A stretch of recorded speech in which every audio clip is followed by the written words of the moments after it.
ये है देविका। देविका पढ़ी लिखी और मॉडर्न लड़की है, लेकिन उसकी शादी ऐसे परिवार में हुई है जो गांव में रहता है। भले ही ये 21वीं सदी है, लेकिन देविका की ससुराल वालों की सोच वो तो 18वीं सदी से आगे बढ़ी ही नहीं। आइए जानते हैं क्या होगा जब शहर की पढ़ी लिखी और मॉडर्न लड़की फंस जाएगी संकीर्ण मानसिकता वाले माहौल में। सागर, ये तुम्हारे गांव में सबने इतने लंबे लंबे घूंघट क्यों कर रखे हैं? और ये सब मुझे इतना घूर घूर कर क्यों देख रहे हैं? अरे यार, तुम भी घूंघट कर लो ना, इसीलिए तो देख रहे हैं सब तुम्हें। कम ऑन सागर, मैं घूंघट नहीं कर सकती, तुम्हें पता है ना मैं कौन हूँ। लेकिन देविका, मेरे पिताजी, चाचा जी, बड़े भैया और जीजा जी ने तुम्हें बिना घूंघट के देख लिया ना तो बहुत गुस्सा होंगे और न जाने कौन कौन से फरमान सुनाएंगे। घर चलो, देखा जाएगा जो होगा। सागर देविका से कई बार कहता है कि वो घूंघट कर ले, लेकिन देविका सागर की नहीं सुनती और अपने ससुराल के दरवाजे पर पहुंच जाती है। जब देविका वहां पहुंचती है तो देखती है कि उसकी सास बिमला, चाची सास कम्मो और जेठानी सुजाता ने लंबा सा घूंघट कर रखा था, पर उनकी ननद वीना ने घूंघट नहीं किया हुआ था। लेकिन हाँ, उसने सर पर सलीकी के साथ दुपट्टा जरूर ओढ़ा हुआ था। सागर अपनी पत्नी को सबसे मिलवा रहा होता है, तभी सागर के पिता जोगिंदर बोलते हैं, सागर, तूने बहू को इस घर के तौर तरीके नहीं समझा। हमारे घर की औरतें बिना घूंघट के किसी पर आए मर्द के सामने नहीं आती और तू इसे ऐसे ही ले आया। पिताजी, मैं समझा दूंगा, वो नई नई शहर से आई है ना, इसलिए उसे पता नहीं है। सागर की बात सुनकर उसके चाचा जी महेंद्र बोलते हैं, ये बात तो तुझे गांव में कदम रखते ही अपनी बीवी को समझानी चाहिए थी। हमारा गांव में बहुत नाम है, तेरी बीवी ऐसे गांव भर में घूमेगी तो क्या इज्जत रह जाएगी हमारी। ये बोलकर जोगिंदर और महेंद्र वहां से चले जाते हैं। शाम को घर की सारी औरतें खाने की तैयारी करती है। खाना तैयार हो जाता है, लेकिन घर की कोई भी औरत खाना नहीं खाती। बहुत रात हो जाती है, तब देविका कहती है, सासू माँ, खाना बने हुए तो देर हो गई, रात भी बहुत हो गई है, हम लोग खाना क्यों नहीं खा रहे हैं? अरे बहू, ये क्या बोल रही हो? हमारे यहाँ घर की औरतें तब तक खाना नहीं खाती जब तक घर के मर्द खाना ना खा ले। लेकिन इतनी देर हो गई, आप सबको भूख नहीं लग रही क्या?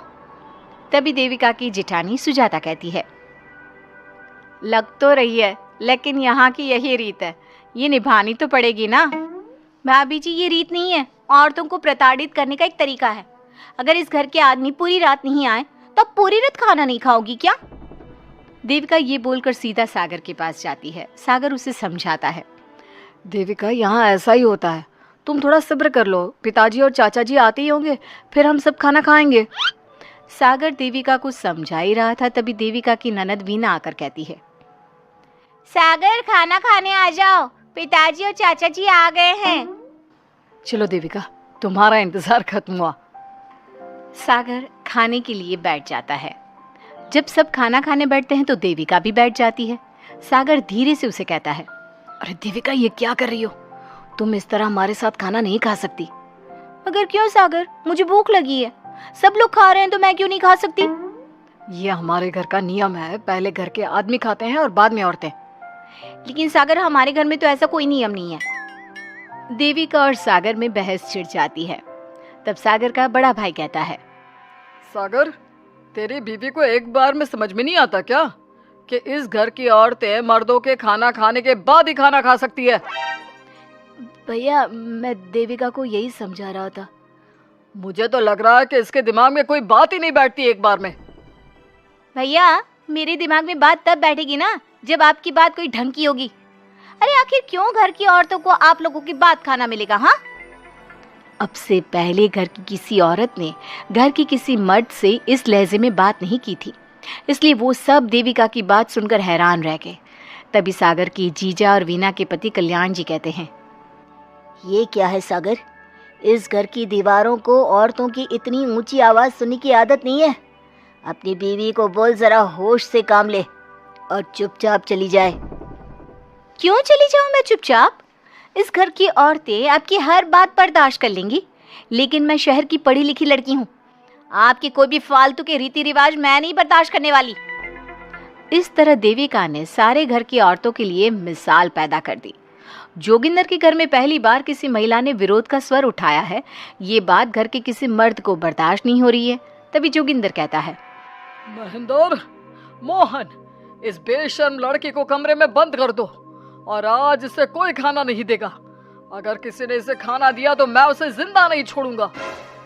महेंद्र और मोहन उसे कमरे में बंद कर देते हैं और उसे खाना भी नहीं देते। रात के 3 बज जाते हैं। भूख की वजह से देविका को नींद भी नहीं आती। तभी उसे कुछ महसूस होता है। ऐसा लग रहा है कोई दरवाज़ा खोल रहा है, लेकिन इतनी रात को कौन हो सकता है? कहीं सागर तो नहीं?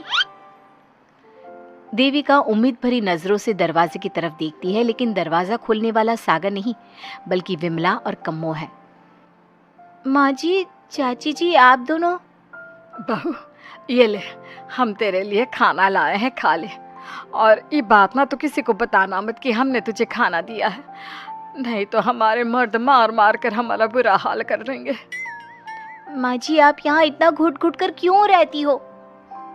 देविका, अब तू भी इस घर की बहू है, तू भी हमारी तरह रहना सीख ले। इस घर के कायदे कानून अपना ले। इस घर के मर्द तो कभी बदलने वाले हैं नहीं बहू, तो तू ही बदल ले अपने आप को। माँ जी, बदलाव अच्छे के लिए हो तो हमें बदलना चाहिए। बेकार और बेतुकी बातों का तो विरोध करना चाहिए। दोनों ने देविका को समझाने की कोशिश की, लेकिन देविका ने उल्टा उन्हें ही समझा दिया। इसी तरह एक दिन देविका किसी बात पर जोर जोर से हंस रही थी। तभी देविका की सास विमला ने उसे टोकते हुए कहा, अरे बहू, तू इतनी जोर जोर से क्यों हंस रही है? हमारे घर की औरत इतनी जोर जोर से नहीं हंसती। विमला अपनी बहू को समझा रही थी कि तभी महेंद्र बोलता है, अरे कम्मो, कौन है ये औरत जो बेशर्मों की तरह जोर जोर से हंस रही है? तभी कम्मो और देविका बाहर आ जाती हैं। जी, वो मैं हंस रही थी चाचा जी। अब आप लोग हंसने पर भी पाबंदी लगाओगे क्या? तुम जैसी बदतमीज लड़कियों से मैं बात नहीं करना चाहता, लेकिन कान खोलकर सुन लो, इस घर की औरतें इतना जोर जोर से नहीं हंसती। और हाँ, तुम्हें पहले ही बता चुके हैं कि इस घर की दीवारों को औरतों की तेज आवाज सुनने की आदत नहीं है। इस घर की दीवारों को आदमियों की ऊंची आवाज सुनने की आदत है, लेकिन औरतों की नहीं। चाचा जी, आपके घर की दीवारें तो बहुत दोगली हैं। हर पाबंदी औरतों के लिए क्यों चाचा जी? औरतें ये नहीं कर सकती, औरतें वो नहीं कर सकती। औरतें सांस ले सकती है या उस पर भी पाबंदी है? चुप हो जाना बहू, मत बोल और घूंघट कर ले। ये तेरे चाचा ससुर है, थोड़ा तो लिहाज कर। कम्मो के समझाने पर भी देविका चुप नहीं होती। वो महेंद्र से ऐसे ऐसे सवाल पूछती है जिनका जवाब उसके पास होता ही नहीं। महेंद्र गुस्से से सागर को आवाज़ देता है। महेंद्र की आवाज़ सुनकर घर के सभी आदमी बाहर आ जाते हैं। जी चाचा जी, आपने बुलाया? अपनी मुंह जोर बीवी को यहाँ से ले जाने तो कुछ अनर्थ हो जाएगा। क्या हुआ चाचा जी? तेरी बीवी जिस तरह से मुझसे बात कर रही है, छोटे बड़े की तमीज नहीं है इसे।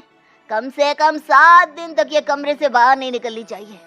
अगर इसे मैंने कमरे से बाहर देख लिया तो किसी की खैर नहीं, समझे? पर मैंने कुछ गलत नहीं बोला। सागर जो सच है मैंने वही कहा है। देविका, चलो मेरे साथ।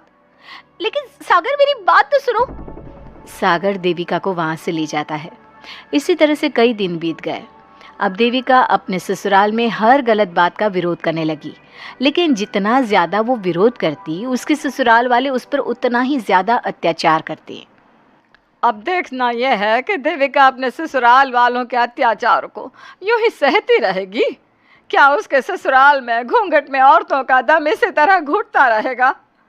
अगर आप इन सवालों के जवाब जानना चाहते हैं ना, तो हमें कमेंट करके ज़रूर बताइएगा। और हमारी स्टोरी को लाइक, शेयर और चैनल को सब्सक्राइब करना ना भूलें।